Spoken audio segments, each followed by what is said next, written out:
halimbawa ay meron man tayong mga alalahanin, marapat lamang po na sa Diyos natin ilagak lahat.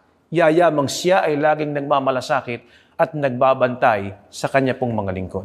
Kaya kung sakali at tayo po ay nakaranas ng mga suliranin at nagdudulot sa atin ng mga kalungkutan, ang Biblia po ay nagtuturo ng marapat po nating gawin.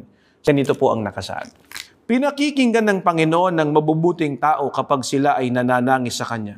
At inililigtas niya sila mula sa lahat ng kanilang mga ligalig, pagkabagabag o distress. Ang Panginoon ay malapit sa namimigati. Inililigtas niya sila na lupig ang kalooban.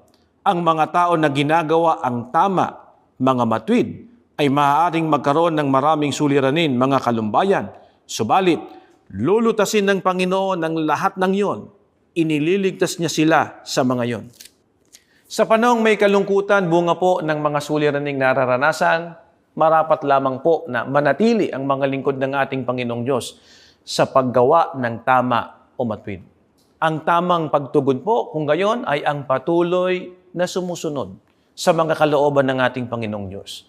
Sabihin pa po na may mga taong gumagawa ng masama dahil po sa gipit na kalagayan kanilang nararanasan, subalit ang mga lingkod ng ating Panginoong Diyos ay patuloy naman pong maninindigan sa pagsunod sa kanyang mga kautusan.